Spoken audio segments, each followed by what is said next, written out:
no 11, versículo do número 10. 11.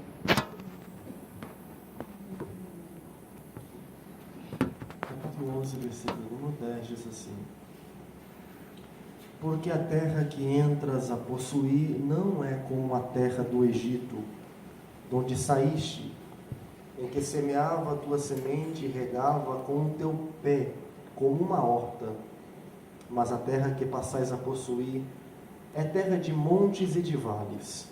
Da chuva dos céus beberá as águas. Terra de que o Senhor teu Deus tem cuidado. Os olhos do Senhor teu Deus estão sobre ela continuamente, desde o princípio até ao fim do ano. Amém.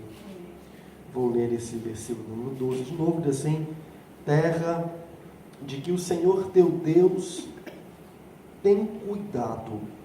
Os olhos do Senhor teu Deus estão sobre ela continuamente, desde o princípio até ao fim do ano. Amém. Queridos e amados irmãos, estamos diante de um texto sagrado muito interessante, principalmente quando se fala aí nessa primeira semana que estamos no ano.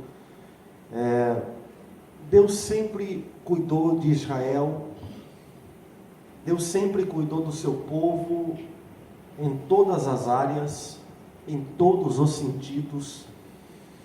Deus sempre quis governar sobre a nação de Israel. No Antigo Testamento, Israel, ele é a igreja de Cristo, ele é a igreja do próprio Deus.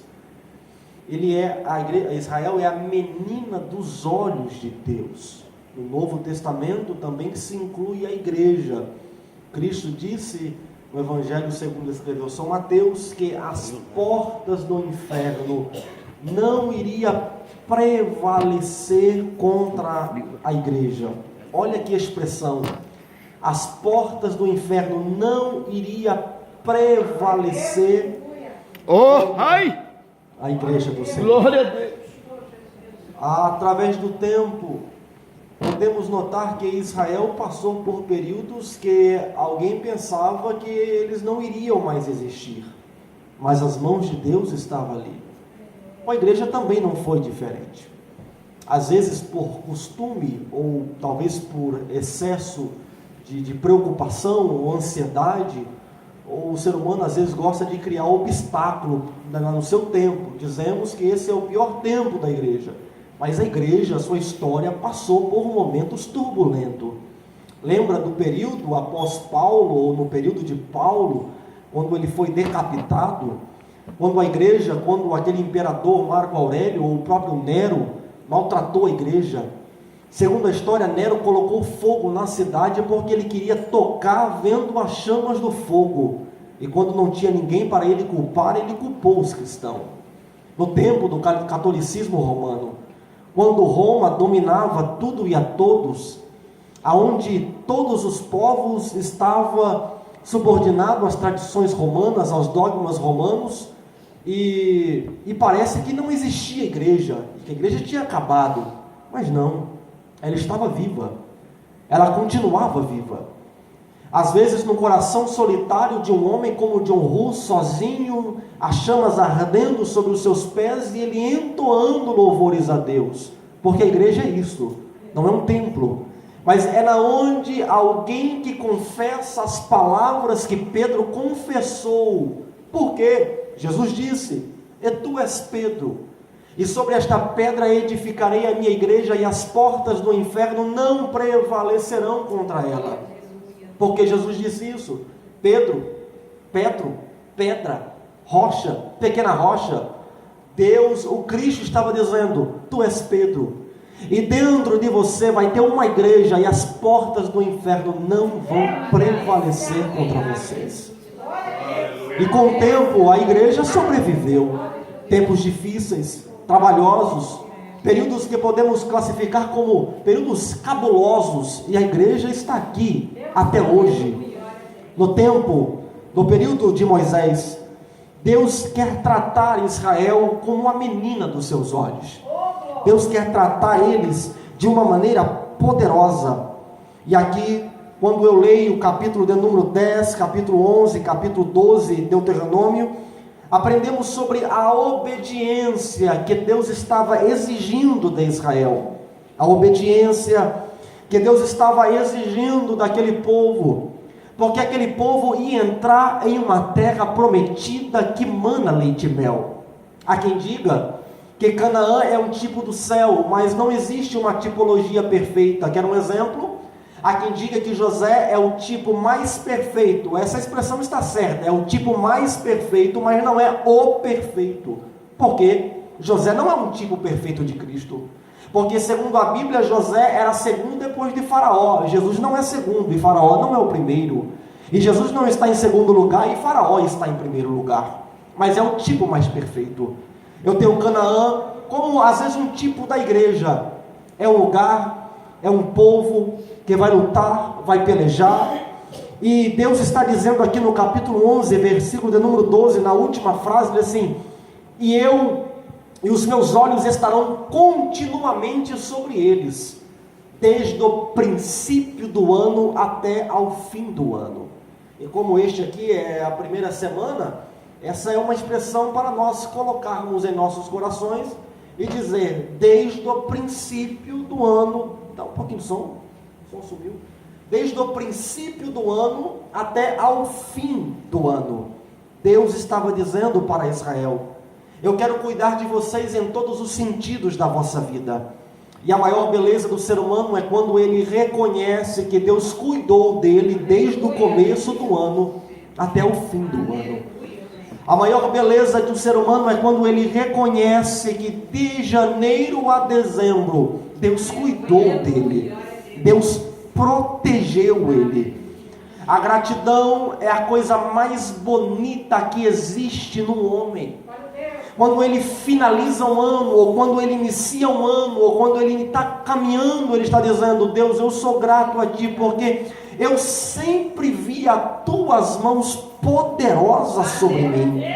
Paulo, ao escrever a sua carta à igreja de Colossenses, ele expressa assim, dizendo no capítulo 2, verso 7: enraizados nele e edificados na fé, firmados na fé, como foram ensinados, transbordando de gratidão. Ele ainda diz em 2 Coríntios capítulo 4, verso 15: tudo isso é para o bem de vocês, para que a graça que está alcançando um número cada vez maior de pessoas faça que transbordem as ações de graça para a glória de Deus. Ele expressa ainda aos coríntios dizendo: vocês serão enriquecidos de todas as formas, para que possam ser generosos em qualquer ocasião, e por nosso intermédio a sua generosidade resulte em ações de graça.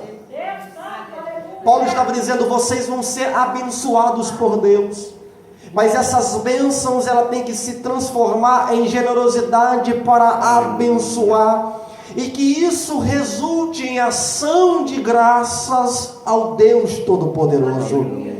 Ainda ele escreve a Timóteo dizendo: dou graças ao nosso Senhor e Salvador Jesus Cristo, que me deu forças e me considerou fiel, designando-me para o ministério. Gratidão.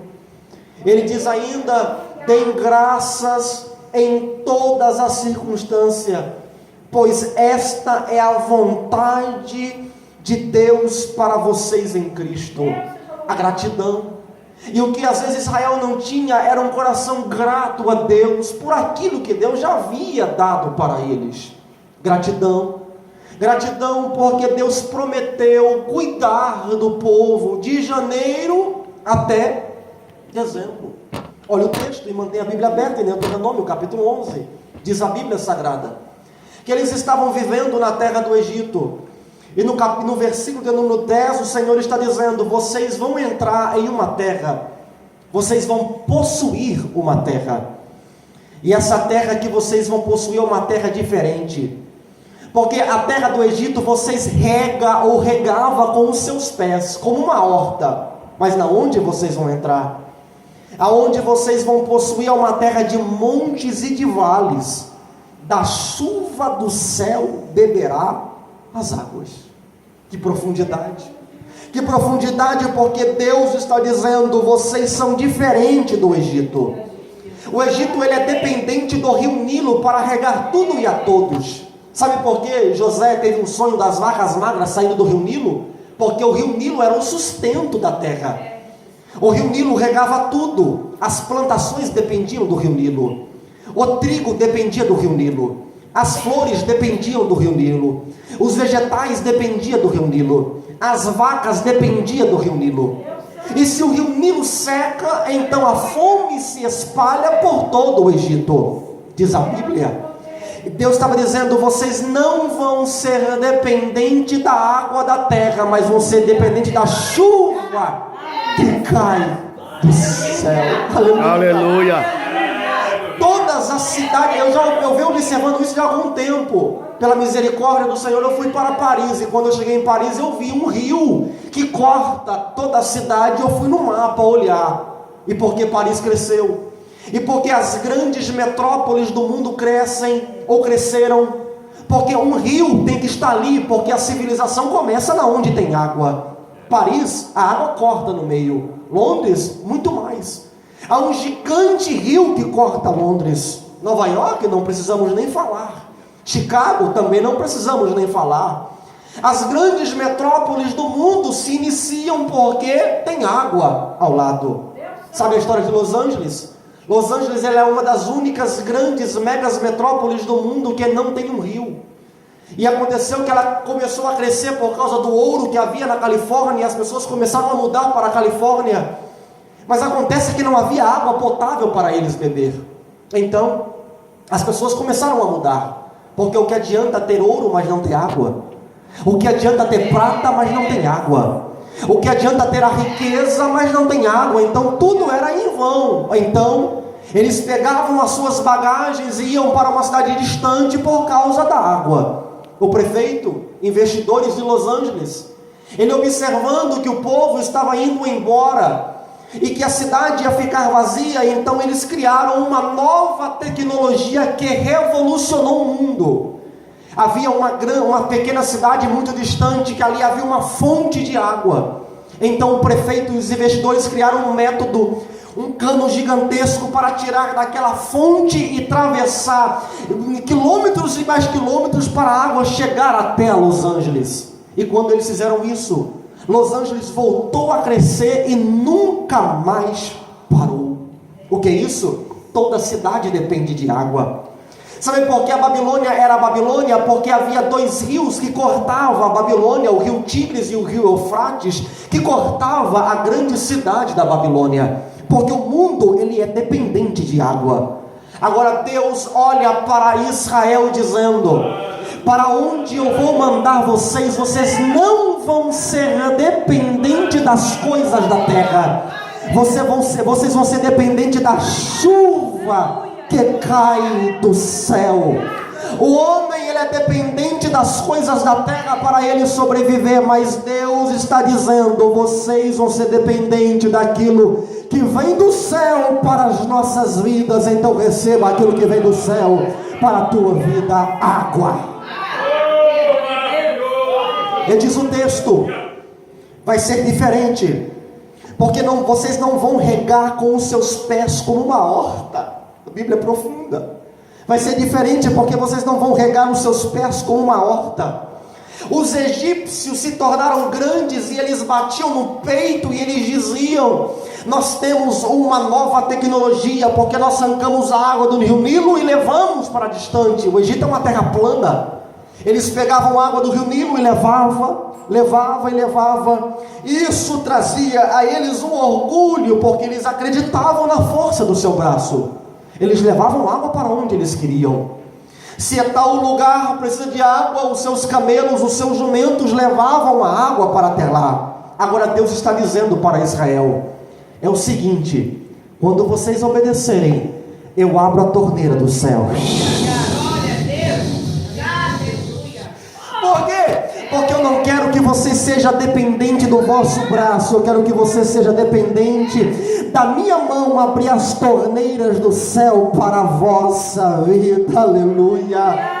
Você sabe, estude depois. Jerusalém é um lugar que não tem rio. E os grandes reis da época, lá Ezequias, criaram novos mecanismos de levar água para dentro da cidade de Jerusalém. Deus está dizendo para Israel: ei, vocês são dependentes para mim abrir a torneira do céu.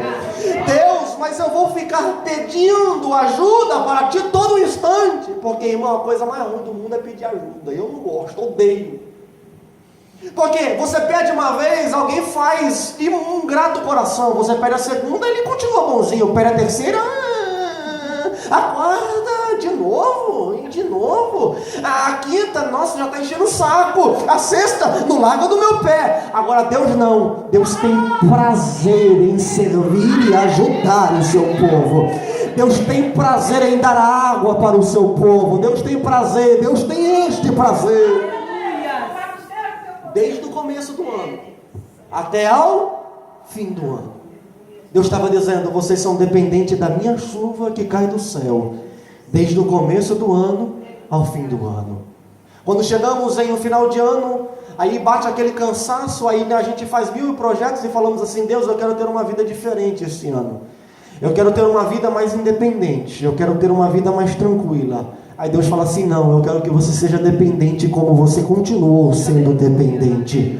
Porque o Egito, ele se gloriava pelas águas que ele levavam na cabeça. Eles pegavam as águas e levavam na cabeça, para um lado para o outro. Deus está dizendo: eu não quero que você se glorie pelos seus camelos levando água, pelos seus jumentos levando água. Eu quero que vocês se gloriem pela fonte que vai ser derramada dentro de vocês. Eu quero que vocês se alegrem pela fonte de água que vai jorrar no vosso interior. Eu quero que vocês se alegrem pela chuva do céu que vai cair dentro de você todos os instantes, todos os momentos. Egito, eles regavam as águas com os seus pés. Era um mecanismo que tinha, era um sistema que tinha. Depois você pesquisa que eles regavam com os seus pés. O rio Nilo transbordava, aí virava aquele lamaçal, aí eles pisavam na lama para pegar água. Deus está dizendo: eu quero mudar tudo isso. Deus, mas olha o texto, Deus, na onde o Senhor vai nos mandar, é lugar de montes e de vales. Deus piorou, porque o Egito é plano. Agora o Senhor vai nos mandar para um lugar que tem montes e vales. Piorou. Deus, como é que nós vamos pegar uma água de um lugar distante e levar para o topo de uma montanha? Você não entendeu os mistérios de Deus. Aprenda que as montanhas atraem as nuvens, e as nuvens vêm chuva. Aleluia.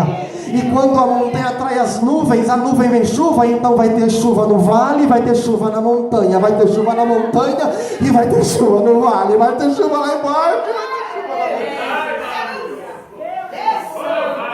O homem não entende o trabalhar de Deus, mas Deus está dizendo: eu coloco a água na onde eu quero. E diz a Bíblia Sagrada, olha só, olha o texto: terra de que o Senhor teu Deus tem cuidado, os olhos do Senhor teu Deus estão sobre ti continuamente.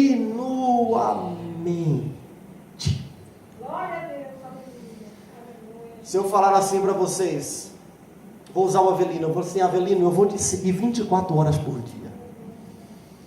A partir de amanhã eu vou atrás de você, na onde você for eu vou estar com você. Ele vai para o banco, eu vou no banco. Ele vai trabalhar, eu vou trabalhar. Ele vai para casa, aonde ele for eu vou estar com ele. Eu confesso, quando chegar quarta-feira eu já cansei, porque a vida dele não vai ter graça para mim. Vou ficar acompanhando. Agora Deus está dizendo: eu estou continuamente olhando para vocês. Deus não está querendo falar do seu amor, Deus está demonstrando o seu amor. Existe uma palavra que eu aprendi no Google que se chama El Shaddai. Por que no Google? A palavra El Shaddai significa Deus Todo-Poderoso, não é? É o Deus Todo-Poderoso. Mas a palavra Shaddai significa aquele que tem peito e amamenta. Shed Shaddai. É uma raiz que diz assim: aquele que tem peito e amamenta. O que é isso? Deus tem peito e amamenta?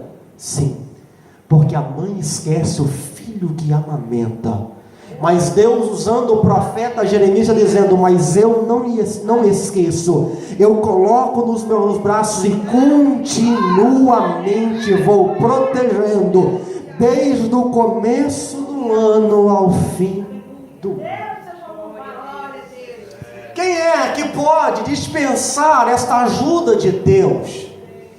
Quem é que pode bater no peito e dizer: Deus, eu não preciso da tua ajuda continuamente? O camarada, ele pode ser até mesmo um ateu, mas quando o tormento bate na sua porta, ele fala assim: Deus, me ajude. Alguém certa vez diz assim: olha, eu não vou nunca na minha vida fazer uma oração pedindo ajuda para Deus. E quando naquela manhã que ele disse isso, ele foi para o seu trabalho e ele trabalhava fazendo buracos.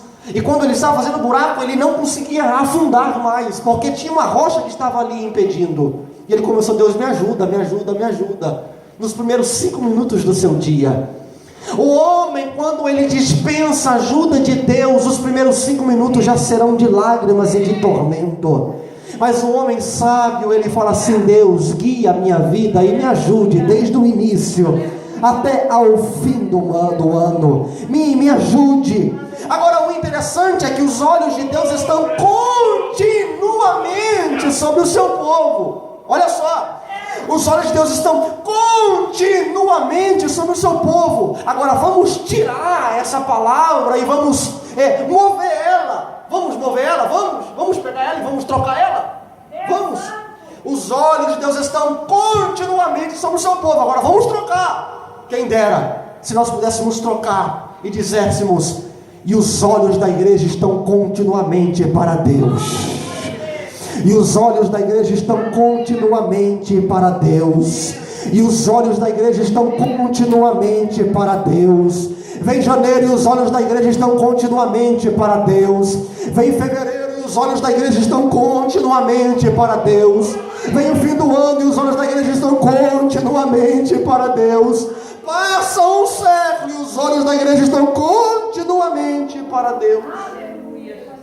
Se não fosse o cuidado de Deus continuamente, o que seria de você? Sabe quantas pessoas morrem por ano? São 56 milhões de pessoas que morrem ao ano. Sabe quantas pessoas morrem de acidente de carro? São 1,5 milhão de pessoas que morrem de acidente de carro. Mas Deus está dizendo: eu continuamente estou protegendo, estou a todo instante, estou protegendo. O mecanismo do Egito, Deus estava tirando deles para que eles se tornassem inteiramente dependentes. A minha irmã pregou hoje sobre descansar em Deus. E existe um texto na Bíblia que explica com muita facilidade o que é descansar em Deus, que é Hebreus capítulo 3 e capítulo 4, depois estude. Diz assim: não seja como o povo, quando lá em Meribá, eles andaram e não entraram no meu repouso. Por isso, eu, Deus, jurei na minha ira, eles não vão entrar no meu repouso. Pensamento meu, foi Paulo que escreveu. Entra no capítulo 4, e Paulo continua falando sobre esse descansar em Deus. Ele diz a Bíblia fala assim: e aqueles que não entram no seu repouso ficam para trás. O que é isso? Quando você não é dependente de Deus, você nunca avança. É sempre a mesma coisa. Aí Paulo continua escrevendo, e ele fala assim: e Deus descansou de suas obras. Irmão, Deus descansa.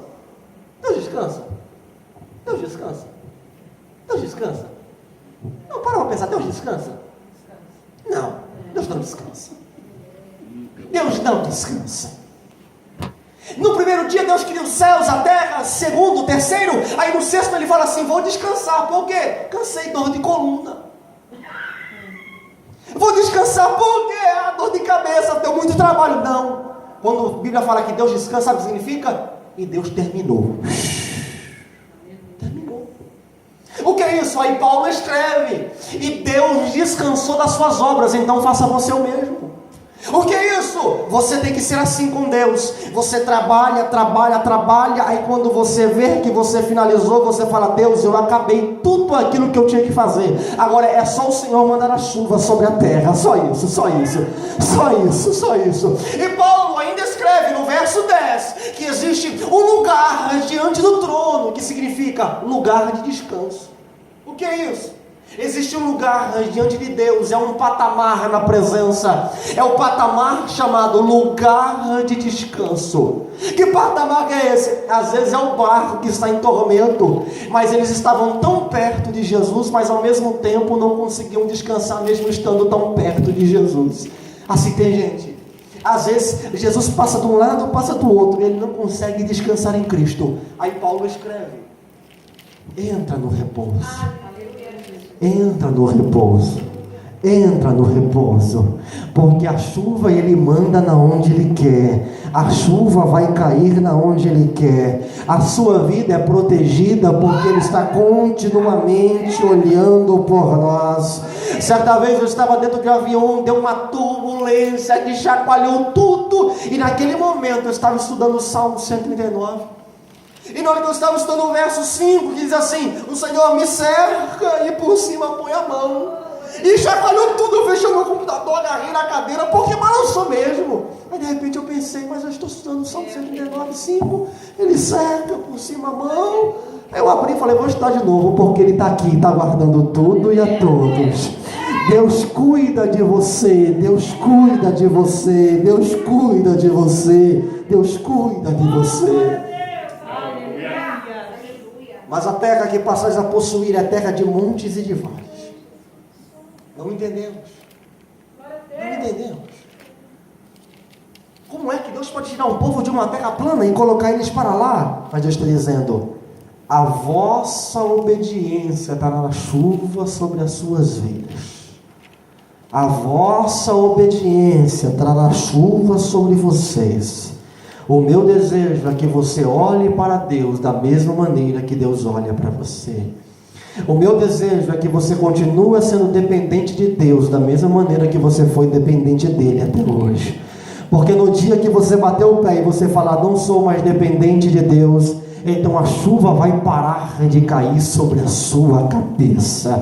Porque eu sou contra a teologia da prosperidade, mas eu também sou contra a teologia da miséria. Porque eu estava lendo João 10, e diz assim: mas o ladrão vem para roubar, matar e destruir, mas eu vim para que tenham vida e vida com... Mas o homem é tão ganancioso, ele é extremista em tanto de um lado para o outro. O homem é tão extremista que sabia que ele pensa em dinheiro até quando ele está indo para o céu? Sabia disso? Pergunta para o teu irmão por que ele quer ir para o céu. Pergunta aí. Ele vai dizer assim: lá tem ruas de ouro.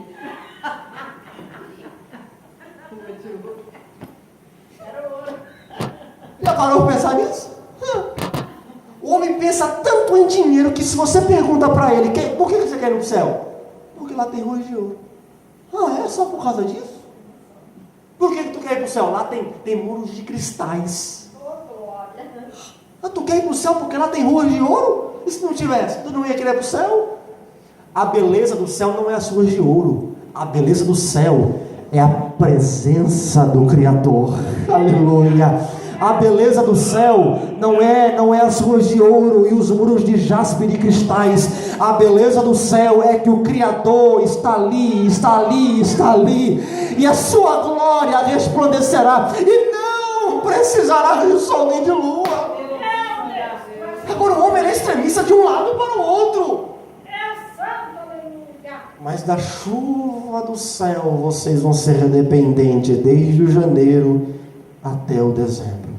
E quando você não é dependente de Deus continuamente, quando você não olha para Deus continuamente, você passa o inverno se arrastando. Você chega na primavera, dá uma respirada, aí chega no verão, você já cansa de novo, porque você fala que está afagante por causa do calor e quer desviar.